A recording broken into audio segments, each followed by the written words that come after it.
So ಇವತ್ತು ನಾನು ಬೇರೆ ಟೈಮ್ ಬರ್ತದೆ, ನಾನು ಅಸೆಂಬ್ಲಿಲಿ ಇವತ್ತು ಮಾತಾಡೋಂಥ ಅವಕಾಶ ಇಲ್ಲ ನನಗೆ ಇವತ್ತು. ಯಾಕೆಂದರೆ ನಾನು ಕೂಡಲೇ ನನ್ನ ಮಗಳು ಫೋನ್ ಮಾಡಿ, ನನ್ನ ಧರ್ಮಪತ್ನಿ ನನ್ನ ಮಗಳಿದ್ದು ಫೋನ್ ಮಾಡಿ ಆಯಿತು ಅಂತ ಅಂದ ತಕ್ಷಣ ನಾನು ನಾವೆಲ್ಲ ಸೇರಿ ವಾಪಸ್ಸು ಬಂದ್ಬಿಟ್ಟು. ಸೊ ಅದರಿಂದ ಆಗಿರೋದು ಹೊಸ ಕರ್ನಾಟಕಕ್ಕೆ ನಿರ್ಮಾಣ ಮಾಡೋಂಥ ಒಂದು ಫೌಂಡೇಶನನ್ನು ಹಾಕಿದಂಥ ಒಬ್ಬ ಧೀಮಂತ ನಾಯಕ ಇವತ್ತು ನಾವೆಲ್ಲ ಕಳ್ಕೊಂಡಿದ್ದೇವೆ. ಇಷ್ಟು ಮಾತ್ರ ಈ ಸಂದರ್ಭದಲ್ಲಿ ನಾನು ಹೇಳ್ತೀನಿ. ಇವತ್ತು ಬೆಂಗಳೂರಿನ ಜಾಗತಿಕ ಮಟ್ಟಕ್ಕೆ ತೆಗೆದುಕೊಂಡು ಹೋಗಲಿಕ್ಕೆ ಅವರು ಕೊಟ್ಟಂಥ ಕೊಡುಗೆ ನಮ್ಮ ಕಣ್ಣುಗಳೇ ಸಾಕ್ಷಿ. ಇಲ್ಲಿ ಉದ್ಯೋಗಗಳು ಸೃಷ್ಟಿ ಮಾಡಿರೋದು ನಿಮ್ಮೆಲ್ಲರ ಕಣ್ಣುಗಳೇ ಸಾಕ್ಷಿ. ನಾನು ಹೇಳಿದ್ನಲ್ಲ, ಬೆಂಗಳೂರಿಗೆ ಯಾವ್ಯಾವ ರೀತಿ ಕೊಡುಗೆಯನ್ನು ಕೊಟ್ಟಿದ್ದಾರೆ. ಒಂದಲ್ಲದೆ ಇಡೀ ರಾಜ್ಯಕ್ಕೆ ಭೂಮಿಯಿಂದ ಹಿಡಿದು, ಭೂಮಿ ಅಂದರೆ ಭೂಮಿ ಮನೆಗೆ ಪಾಣಿ, ಇವು ಪಾಣಿ ಕೊಟ್ಟದ್ದನ್ನು ಅವನ ಆಸ್ತಿಗೆ ದಾಖಲೆಗಳನ್ನ ಕೊಟ್ಟಂಥದ್ದು ಕೂಡ ನಾವು ಯಾವ ರೈತನೂ ಕೂಡ ಮರೀಲಿಕ್ಕೆ ಸಾಧ್ಯ ಇಲ್ಲ.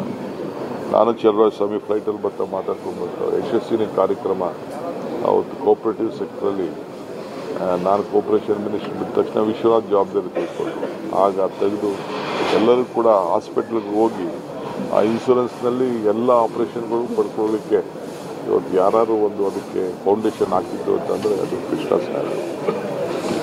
ನಾನು ಮಾನ್ಯ ಮುಖ್ಯಮಂತ್ರಿಗಳಿಗೆ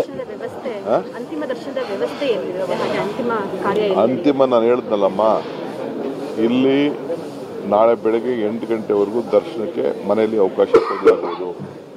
8 ಗಂಟೆ ಆದಮೇಲೆ ಅದನ್ನು ಮದ್ದೂರಿಗೆ 10 ಗಂಟೆಗೆ ತಲುಪ್ತದೆ. ಮದ್ದೂರಲ್ಲಿ ಅವ್ರದ್ದು ಸ್ವಂತ ಭೂಮಿ ಇದೆ, ಅಲ್ಲಿ ವ್ಯವಸ್ಥೆ ಮಾಡ್ತಾ ಇದ್ದೀವಿ. ನಾನೀಗ ಹೋಗ್ತಾ ಇದ್ದೀನಿ ಅಲ್ಲಿಗೆ, ನಾನು ಚಲರಾಜಸ್ವಾಮಿ ಹೋಗ್ತಾ ಇದ್ದೀವಿ. ಗೌರ್ಮೆಂಟ್ ನಾವು ಡ್ಯೂಟಿ ಫ್ಯಾಮಿಲಿ ಅಲ್ಲದೆ ಗೌರ್ಮೆಂಟ್ದು ಜವಾಬ್ದಾರಿ ಇದೆ, ನಮಗೆ ಸರ್ಕಾರದ್ದು ಜವಾಬ್ದಾರಿ ಇದೆ.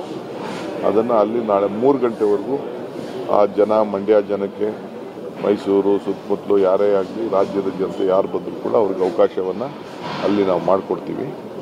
ಅದಕ್ಕೆಲ್ಲರೂ ಕೂಡ ಏರ್ಪಾಟನ್ನು ಮಾಡ್ತದೆ. ಸರ್ಕಾರದ ಏನು ಗೌರವ ಕೊಡಬೇಕು ಮಾಡ್ತದೆ. ನಾಳೆ ರಜೆಯನ್ನು ಕೂಡ ಸರ್ಕಾರ ಘೋಷಣೆ ಮಾಡಿದೆ. ಎಲ್ಲ ಶಾಲಾ ಕಾಲೇಜಲ್ಲಿ ಕೂಡ ನಾವು ಘೋಷಣೆ ಮಾಡಿದ್ದೆ. ಗೌರ್ಮೆಂಟ್ ಆರ್ಡರ್ ಕೂಡ ಈಗಾಗಲೇ ಇನ್ಕ್ಲೂಡಿಂಗ್ ವಿದ್ಯಾಸಂಸ್ಥೆಗಳು. ಆಮೇಲೆ 3 ದಿನ ಶೋಕ ಆಚರಣೆ ಕೂಡ ಇರ್ತದೆ. ಯಾವ ಕಾರ್ಯಕ್ರಮ, ಸರ್ಕಾರಿ ಕಾರ್ಯಕ್ರಮ, ಯಾವ ಕಾರ್ಯಕ್ರಮ ಕೂಡ 3 ಡೇಸ್ ಇರುವುದಿಲ್ಲ. ಅರ್ಧ ಫ್ಲಾಗನ್ನು ಕೂಡ ಆರಿಸುವಂಥ ಒಂದು ವ್ಯವಸ್ಥೆ ಕೂಡ ಇವತ್ತಾಗ್ತದೆ. ಸಬ್ಸ್ಕ್ರೈಬ್ ಬಟನ್ ಮೇಲೆ ಕ್ಲಿಕ್ ಮಾಡಿ ಹಾಗೂ ನಮ್ಮ ಹೊಸ ವಿಡಿಯೋಸ್ ಅಪ್ಲೋಡ್ಗೋಸ್ಕರ ಪಕ್ಕದಲ್ಲಿ ಕಾಣುವ ಬೆಲ್ ಬಟನ್ ನಮ್ಮೆಲ್ಲ ವಿಡಿಯೋಗಳನ್ನ ಲೈಕ್ ಮಾಡಿ, ಶೇರ್ ಮಾಡಿ ಹಾಗೂ ಕಮೆಂಟ್ ಮಾಡಿ.